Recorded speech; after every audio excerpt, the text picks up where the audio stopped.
আসসালামু আলাইকুম রহমতুল্লাহ। প্রিয় দর্শক, এই জন্য আল্লাহ তাআলার কোরআনের বাণীর জ্বলন্ত উদাহরণ। আল্লাহ তাআলা কোরআনের পাকে বিভিন্ন জায়গায় বলেছেন, আমি কখনো কখনো মৃত্যুর ভিতর থেকে জীবিত বের করি। ঠিক তেমনই এই শিশু বাচ্চাটি যখন পৃথিবীতে জন্মগ্রহণ করেছেন তখনই তার মা ইন্তেকাল করেছেন।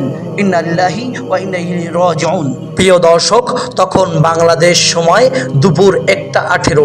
আমি গতানুগতিকই আমার ক্লাসে ছিলাম। হঠাৎ করেই দেখি আমার ক্লাসরুমের সামনে একজন ব্যক্তি, ছোট একটি শিশু বাচ্চা নিয়ে দাঁড়ানো। তার চোখে মুখে অসহায় আর হতাশার ছাপ। প্রশ্ন করলেই তার জবাব শুনে আমি রীতিমতো স্তব্ধ হয়ে যাই। আপনিও স্তব্ধ হয়ে যাবেন তার যদি হিস্টোরি শোনেন। আপনার নাম কি?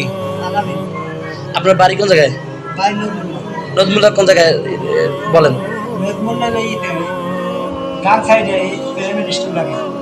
প্রেমের লাগে না?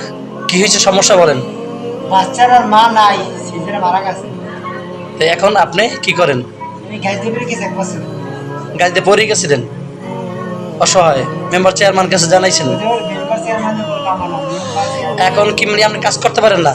কাজ করতে পারি না স্যার, এই বাচ্চা নিয়ে আমার খাওয়া লাগে।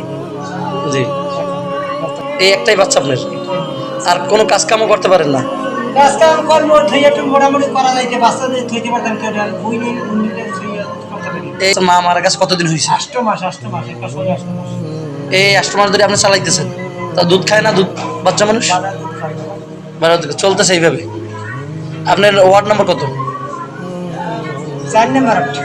দর্শক, একটু ভেবে দেখেছেন, যে ব্যক্তি 1 বছর আগে গাছ থেকে পড়ে গিয়েছে, তার স্ত্রী 8 মাস আগে সিজারের সময় মারা গেছে। প্রিয় দর্শক, 1 বছর আগে গাছ থেকে পড়ে যাওয়া একজন স্ত্রীকে হারানো স্বামী এবং 8 মাসের শিশু বাচ্চা মাকে ছাড়া কতটা অসহায় হতে পারে একটু ভাবুন। আপনার একটু সহযোগিতায় হতে পারে এই ব্যক্তির সুন্দর জীবিকা, আর হতে পারে বাচ্চাটির সুন্দর জীবন। আসুন আমরা এই শিশু বাচ্চাটির ভালোবাসায় হয় অর্থ দিয়ে নয় শেয়ার দিয়ে ভালোবাসা প্রকাশ করি।